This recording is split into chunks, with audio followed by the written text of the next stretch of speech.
이 전쟁이 이렇게 우크라이나 전쟁처럼 어느 날 갑자기 예상하지 못한 시기에 올 수도 있어요. 그 당시에 겨울이죠. 2021년에서 22년 겨울에 이렇게 기억을 되살려 보면은 러시아 병력들이 국경 지역에 몰려 있다. 정찰 위성을 찍은 걸 보여줬는데 저도 설마 했어요. 저거 위협을 하는 거지 뭐 들어가겠어? 결국 쳐들어갔죠. 24일날. 진짜 이스라엘 그 하마스 10월 7일. 그것도 마찬가지고. 특히 그래서 양안 사태가 물론 27년 이제 되면서부터는 좀 모르겠는데 그 전까지는 오히려 대만 양안 사태는 쉽게 일으킬 수는 없는. 워낙 얘기가 많이 돼서 서로들 이제 긴장을 하니까. 근데 남북한은 예상치 못한 시기에 일어날 수 있다 이거죠. 전혀 알 수 없고.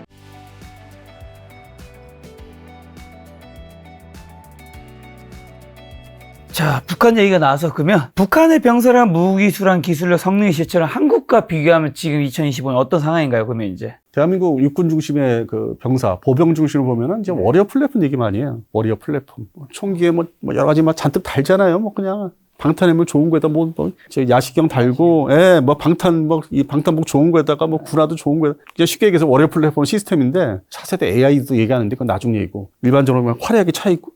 근데 그렇다고 해서 총 맞으면 안 죽어요? 아니, 러시아, 우크라이나 전쟁 보면은 그렇게 막 화면 보면은 화려하게들 그래도 입고 막 싸우잖아요. 근데 일단 내려서 포탄 터지고 자폭 드론 날라오니까 죽잖아요. 그런 측면에서 볼 때는 우리가 이제 그 목표를 더 군장을 더 사서 막 줘야 된다 하는데 특전사뿐만 아니라 일반 보병한테도. 근데 어느 정도 좀 진행은 됐어요. 북한군도 이번에 보니까 그 우크라이나 이제 투입한 병력 보니까 특별한 군장은 없어. 네. 그래서 남북한 보병이 그냥 변함이 없다.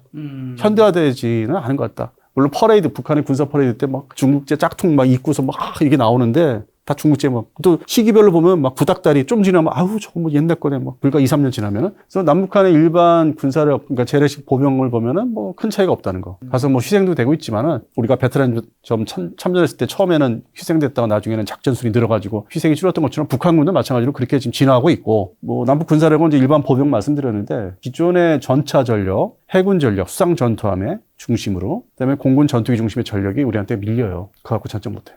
그 사이에 이게 20년 사이에 다 썩은 장비가 됐어. 그냥 더 이상 이렇게 제대로 쓸 수 없는. 완전 구시대. 그리고 구시대 장비도 자동차 옛날 모으는 사람들처럼 컬렉션하는 사람처럼 잘 다듬었으면 또 구동이 되는데 그 운영 정비 체계를 돈이 없으니까 소홀히 하면은 그냥 말 그대로 그냥 썩은 장비. 고철덩어리. 지금 현재 북한의 주요 장비들이 그런 상태예요. 그러다 보니까 그거를 보완하고 만회하기 위해서 각종 탄도탄 개발, 방사포, 대구경, 순항미사일, 그다음에 핵무기까지 개발한 거예요. 그거를 커버하기 위해서 재래식 전력이 대한민국 국군한테 이제는 밀리니까 서로 이제 밸런스를 잡기 위해서 그들 입장에서는 전쟁을 일방적으로 쳐들어오지 못하게 하기 위해서. 물론 대한민국 국군은 이제 유엔군이 유엔에서 통제하지만은 이스라엘 같은 경우는 이제 안 당하기 위해서는 이제 핵무기를 그렇게 해서 갖게 된 동기가. 그러면서 한편으로는 또 장거리 ICBM. 야, 미국 들어오지 마. 나 미국 본토까지 때릴 수 있는 미사일도 개발했어. 동시에. 그러니까 장거리 서울을 이제 파괴하기 위한 미사일까지. 상대방인 전쟁을 쉽게 일으킬 수 없는 상황이 됐죠. 한쪽은 재래식 전력이 아주 튼튼하고 한쪽은 이제 핵전력 중심의 탄도탄 전력이 튼튼하고.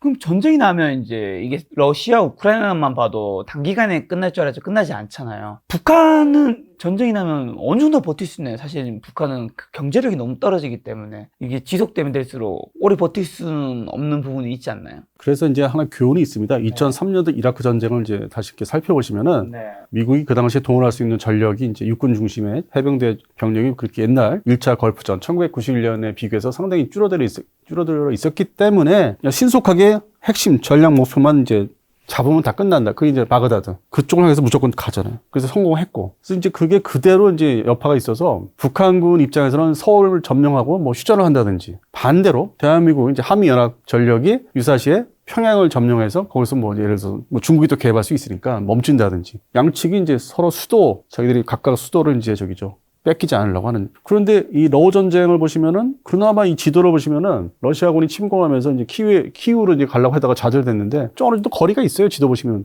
그 위쪽도 벨라루시 지역도 있지만은 약간 이 거리가 지금 우리 대한민국과 달라요. 그래서 저는 걱정하는 게 대한민국은 너무 가까워. 그래서 북한이 노리는 거는 이제 서울을 일시 점령을 이제 하겠다. 그러면 이제 만약에 우리가 뺏긴다면은 이제 뭐 상상할 수 없는 비극이 이제 일어날 겁니다. 그래서 북한이 노리는 거는 수도 서울, 우리는 반격하면 이제 평양. 북한이 한국을 선제 공격할 가능성은 있는지랑 북한이 한국을 선제 공격하면 어디부터 공격할까요? 뭐 불과 작년만 해도 이제 백령도를 생각했는데 그건 진짜 아주 단순한 생각이고, 다시 말씀드리면 이제 수도 서울을 이제 전차 부대가 내려오기는 좀 여러 가지 걸림돌이 많아서 어렵고, 이 드론을 앞세우고 미사일을 막 뭐 일시적으로 많이 쏜다든지 파괴, 수도 서울을 이제 많이 여기 쏘면은 지금 우리가 주변 보시면 아시겠지만 그냥 쉽게 무너질 때가 많아요. 아무리 콘크리트 뭐 이스라엘 같이 뭐 콘크리트 뭐 얘기를 하는데 일단은 이 민간의 희생이 너무 많을 거예요. 그래서 그걸로 이제 시작을 해서 분위기를 잡아놓고 아주 그냥, 그리고 이제 특수전 병력을 투입하지 않을까. 드론도 섞어가면서 이제 저기들도 준비를 하고 있으니까 그거 섞어가면서 상당히 이제 혼전이 이제 이 한강, 임진강부터 한강부터 이제 내려오면서 그게 제일 저는 걱정이 돼요. 이 수도 서울을 이제 일부라도 뺏기면은 이게 복잡한 상황이 되기 때문에. 근데 그런 시나리오는 이미 1970년대부터 있었어요. 네. 제일 우려하는 상황이. 그래서 북한은 여전히 이제 그 생각을 하면서 전력, 파괴할 수 있는 그 소위 탄도탄이라든지 순항미사일을 더 많이 생산해서 배치하겠다고 하는 게, 거기다가 플러스 알파 된 게 이제 자폭 드론들. 그건 이제 생산을 시작을 하겠다. 최근에 발표를 했었고, 그래서 그런 부분이 좀 걱정이 됩니다. 그럼 북한의 선제 공격 전략을 한국은 얼마나 예측을 빨리 하고 대응할 수 있을까요? 제가 듣기로 북한에서 미사일 쏘면 거기 너무 가까워서 이게 뭐 60초면 그냥 한국에 도착한다고. 그래서 한국도 그걸 격추하는 건 사실상 거의 힘들고 그냥 한국도 쏘는 거다. 그 쏜 지점에. 이렇게 얘기하긴 하던데. 뭐 말씀하신 대로 이제 그 부분인데, 반격을 바로 해서 해야 되는, 원점 타격을 해야 되는데, 일단 맞고 시작하면은 이 민간의 희생으로 시작하기 때문에. 그래서 지금 대탄도탄 전력을 지금 구비를 하고 있죠. 전례 없이 건설을 시작했는데, 그 사이에 완전하게 2030년도 중반 후반까지 완비가 되기 전까지 저들이 이제 전쟁을 일으킨다면 그 희생이 이제 불가피한 일어날 수밖에 없는. 그래서 좀 그게 잠재적으로 있어요. 북한이 이제 어떤 그 생각을 하고 이제 쳐들어올 수 있겠나. 그러면 이제 그걸 미리 알아야 되잖아요. 그러면 그게 각종 센서, 뭐 위성, 정찰 위성, 뭐 정찰기, 아니면 뭐 지상 감시, 뭐 이렇게 도감청할 수 있는 시설들, 그런 거는 어느 정도 이제 일정 부분 이제 완비가 됐는데, 뭐 아시다시피 최근에 어떤 이제 정치 사건으로 인해서 휴민트 부분이 진짜 많이 약화됐어요. 그러니까 그 부분이 다시 건설해서 투입을 하고 거기에 잠입을 시키거나 아니면 어떻게 중국 연안 쪽, 연변 쪽으로 해서 뭔가 해야 되는데, 그 부분이 지금 상당히 약화돼가지고 조기 홍보라는 게 그 인적 자원을 통해서 받을 수 있는 게 과연 있을까? 현재 기준으로. 그래서 그게 좀 약화됐죠. 그래서 조기 정보라는 게 중요한데, 일단 타격하는 거, 우리 작가님 말씀하신 타격하는 거 그 다음에 할 수 있어요. 충분히. 부대들이 우리도 화력들이 있으니까. 근데 미리 움직임이 있다. 쏠 준비를 한다. 그걸 미리 알아야 되는 게 제일 중요하죠. 그렇죠. 그렇게 해서 상대방이 쏘기 직전에 우리도 다 막 차려입고 다 지하로 들어가서 보통 할 수 있는 대비 태세를 똑같이 해야만 그 희생을 줄이고 단기적으로 빨리 끝낼 수 있는데, 서로 빨리빨리 쏘고 하면은 서로 이제 겁이 나서 중단할 수 있는데, 아무 생각 없이 당하는 거는 이제 이거는 더 큰 상황을 이제. 말씀하신 대로 북한이 한국 공격할 때 수많은 재래식 무기로 공격하면 그걸 우리가 다 막을 수는 없는 거겠네요. 일단은 어느 정도 피해는 감수할 수밖에 없는 현실이 있는 거네요. 이스라엘처럼 못할 것 같아요. 아이언돔 같은 것들이. 이스라엘 이제 지금 개발을 뭐 열심히 하고 있다. 그다음에 이제서야 생산 준비를 하고 있다. 뭐 LSM 일형 같은 거. 그래봤자 그것도 소량이고, 또 시간의 어떤 그 싸움인데, 돈과 그 시간 그 사이에 지금도 이제 뭐 안전하게 그렇게 왔지만 앞으로도 그런 안전한 시간이 주어지면은 이스라엘 같은 시스템을 이제 우리가 구축할 수 있는데, 그 사이에 전쟁 뭐 이렇게 도발이 일어나고 전쟁 나면은 또 민간인들의 희생자가 이제 엄청 또 나오기 때문에, 러우 전쟁의 도심지에서 파괴되는 거나 이스라엘 이제 하마스 지역을 폭격하는 거나 좀 요즘에는 이제 정신 차려서 봐요. 저게 우리가 될 수 있다. 조심해서 나쁠 게 절대 없으니까, 전쟁에 있어서는, 안보에 있어서. 그럼 혹시나 북한이 한국에 핵을 쏠 확률이나 어떤 경우에는 북한이 핵을 한국에 쏠 수 있을까요? 뭐 거의 없긴 하겠지만 사실상 이거는. 이 작가님한테 거꾸로 여쭤보겠습니다.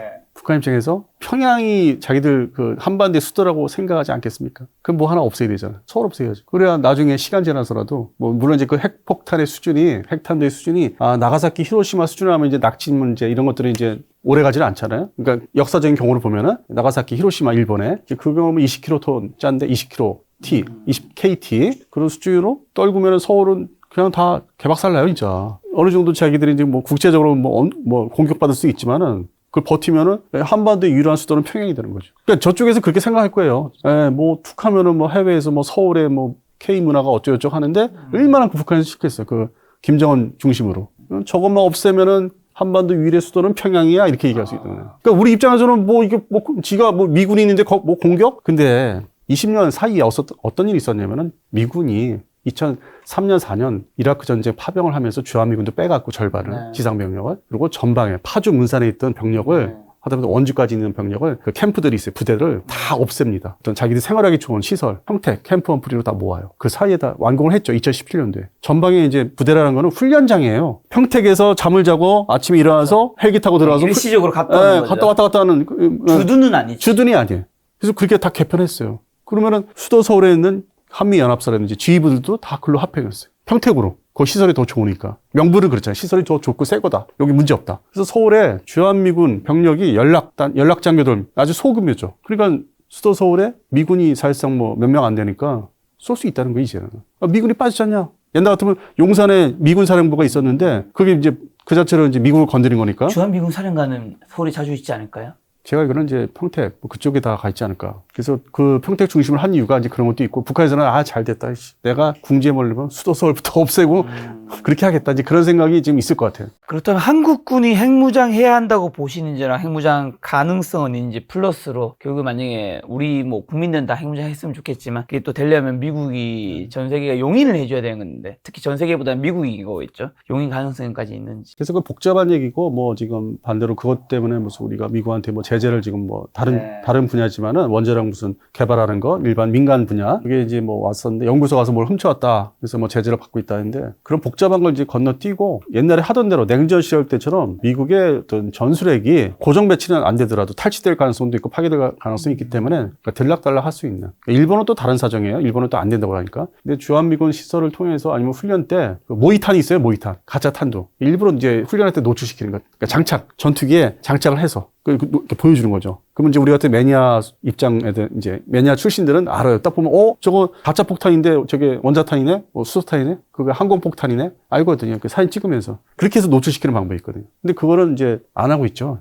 이제 미국 국방부에서는 한반도에서 그건 안 하고 있죠. 그러니까 여러 가지 자기들의 제도로 또 수정을 해야 되는 거, 작전 운영도 수정을 해야 되는 게 있기 때문에. 근데 지금 말씀드린 거는 요 정도는 좀 해야 된다. 이 정도는 하면은 우리 대한민국의 안전보장에 상당한 결정적인 역할을 해줄 것이다. 복잡하게 뭐 핵무기를 개발합시다 뭐 그런 것보다는 미군하고 나토 수준의 이 전술핵 운영, 요거는 좀 진전이 있어야 되지 않을까 협의를 해서. 그래서 우리 경제 뭐 제재도 안 받고 그래도 안전보장도 받으려면 최소한의 조치는 가장 낮은 단계 조치라도 해야 된다는데 지금은 이제 그게 안 하고 있으니까. 네. 그래서 저는 이제 그런 부분을 좀 했으면 좋겠어요. 뭐 우리 양국 정치적으로 좀 풀었으면 좋겠어요. 그럼 북한 전력 중에서 핵무기 제외하고 가장 무서운 건 뭐죠? 없는 것 같아요. 현재로서는.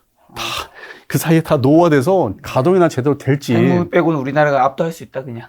네. 특수전 병력이 있다고 하는데 북한도 똑같아요. 그 사이에 뭐 이렇게 알게 모르게 중국 통해서 뭐 이렇게 사는 게 문화가 들어오고 문물이 들어오잖아요. 그러니까 정신력이 그 옛날에 딱 막혔을 때하고 다르기 때문에 중국이 개방되는 날부터 북한도 이제 막 이렇게 다 해이해졌기 때문에 특수전 병력의 존재가 과연 그 옛날로 생각은 옛날만큼의 수준은 아닐 것이다. 근데 이제 우크라이나 전쟁을 이번에 또 보니까 거기 파병된 병력들이 젊은 사람들 중심으로는 뭐 일단은 뭐 아무 생각 안 하고 전쟁에 뭐 투입됐다. 생각을 안 한다. 20대들이 뭐 10대들이. 그래서 그런 거는 좀 뭐 잠재적인 게 있는데 그냥 정규 부대 편지로 봐서는 북한의 특수부대도 뭐 옛날 같지 않을 것이다. 이게 뭐 차력으로 해서 막 뭐 나무를 뽀개고 이게 해서 이게 전쟁하는 게 아니잖아요. 자, 그럼 북한과 전쟁 시 한국에 반드시 필요한 거는 결국에는 뭘까요? 주한미군일까요? 아무래도 한미연합사 존재 가치는 상당히 높죠. 그렇죠. 예, 미국이 있기 때문에 사실 도발을 못하는 거고, 먼저 번에 이제 연평도라든지 뭐 그쪽 지역에서 그 서해 5도에서 있었던 거는 그 당시만 해도 미군의 어떤 그 신경을 안 쓰는 지역이었어요. 그 이후에는 이제 미 해병대라든지 뭐 이렇게 소수 병력이 왔다 갔다 하고 훈련도 그쪽에서 뭐 아파치가 사격 훈련한다든지 이건 그 이후의 일이거든요. 근데 그 2010년도만 해도 미국이 소홀히 하는 지역. 그래서 이제 쉽게 도발을 한 건데 그래서 아무래도 지금은 또 이제 그거 다 커버가 되기 때문에 한미연합 전력이 있는 한은 뭐 쉽게 전쟁을 못 한다. 이 상태로 계속 유지될 거다. 근데 미국이 이제 빠지면 이제 이판사판 한번 해보겠다. 자기들은 핵무기가 있기 때문에 핵무기를 담보로 이 다 썩어 빠진 전력이라도 동원해서 한번 해보겠다. 이제 그런 이제 가능성이 있죠. 혹시나 우리가 뉴스에서 어떤 기사나 단어 나오면 좀 전쟁의 위험성이나 대피를 좀 준비해야 될까요? 뭐 이제 하도 이게 뭐 익숙해져가지고 북한의 뭐 탄도탄 뭐 시험 발사 온갖 종류의 그다음에 그런 거에 뭐 아무도 이제 움찔하지 않잖아요. 뭐 핵 실험을 또 한다. 뭐 7차 실험을 이제 한다. 하는구나. 네. 내 일상생활에는 지장이 없으니까. 그러니까. 네. 아무런 영향이 없으니까 이 전쟁이 우크라이나 전쟁처럼 어느 날 갑자기 예상하지 못한 시기에 올 수도 있어요. 이게 평상시에 이 2022년 2월 24일 전까지 뭐 그 당시에 겨울이죠. 2020 21년에서 22년 겨울에 이렇게 기억을 되살려 보면은 러시아 병력들이 국경 지역에 몰려 있다. 이 정찰 위성을 찍은 걸 보여줬는데 저도 설마 했어요. 아이 저거 뭐 그렇죠. 많은 분들이 저건 뭐 안 칠 것이다. 예, 저건 위협을 하는 거지 뭐 들어가겠어? 크림반도에서만 그런 이제 정말 지정학적으로 한 거지 2014년도에. 근데 뭐 또 러시아 군사력이 옛날 같지 않은데 하겠어 했는데 결국 쳐들어갔죠 24일날. 전반적으로 대한민국에서 예상 못했던 전쟁. 진짜 이스라엘과 하마스 10월 7일. 그것도 마찬가지고. 이 전쟁이라는 거는 예상치를 벗어나기 때문에 특히 그래서 양안 사태를 많이 원인을 합니다. 오늘 내일 27년. 그래서 오히려 그 부분이 좀 오히려 좀 저기죠. 지금 당장은 전쟁 안 날 것 같아요. 물론 27년 이제 되면서부터는 좀 모르겠는데 그 전까지는 오히려 대만 양안 사태는 쉽게 일으킬 수는 없는. 워낙 얘기가 많이 돼서 서로들 이제 긴장을 하니까. 근데 남북한은 예상치 못한 시기에 일어날 수 있다 이거죠. 전혀 알 수 없. 저 오늘 전쟁과 안보를 가지고 이제 편집장님 모시고 이야기를 들어봤는데 김 작가님이 또 처음 나오셨는데 저희 시청자분들에게 마지막 꼭 하시고 싶은 말씀이 있다면요. 글쎄요. 저는 일단 우리가 이슈가 관심사가 K방산이기 때문에 K방산에 대해서 좀 더 응원을 이제 해주시더라도 그게 구별해서 이게 뭘 가짜 뉴스를 이렇게 물론 자기 식별도 안 되겠지만은 폴란드 수출 중심으로 좀 봐주셨으면 좋겠어요. 폴란드에 그 어떻게 진행되는 거 그 부분이 핵심이고 나머지 뭐 그다음 두 번째가 중동 지역인데 뭐 사우디아라비아하고 이제 아랍에미리트 그 두 지역이 이제 핵심이고 나머지 나라는 그냥 일반적인 뉴스로 보기 때문에 K 방산에 대해서 진짜 그것 때문에 그리고 또 하나 더 있죠 KF-21 전투기 때문에 이 군사 무기 매니아가 됐다고 하시는 분들이 많더라고요. 네. 그래서 이제 일단은 뭐 K 방산을 좀 이렇게 응원을 해주시되 좀 면밀히 좀 살펴보시면 좋겠고 가짜 뉴스에 이렇게 현혹되지 마시고 두 번째는 KF-21이 이제 조만간 실전부대 배치가 되니까 그날을 이제 좀 꾸준히 지켜봐 주시고 그다음에 방위사업청에서 사실 홍보를 많이 해요. 근데 최근에 좀 뜸한데 그 부분에 대해서 응원을 꾸준히 해주시면 좋겠어요. 그래서 두 가지가 K방산과 KF-21 거기에 온 힘이 좀 이렇게 모아졌으면 좋겠다. K방산의 성장은 우리가 너무나도 기다리고 있고 앞으로도 응원하겠지만 거기서 있는 우리가 혹시라도 재테크 투자하시는 분들이 버블이 끼어있던 그 버블에 우리가 우리 자산을 잃진 않았으면 좋겠다는 생각도 들었습니다. 오늘 만난 손님은 안승환 편집장님이었습니다. 지금까지 소중한 시간 함께해 주셔서 정말 감사합니다. 오늘도 김 작가였습니다. 고생 많으셨습니다.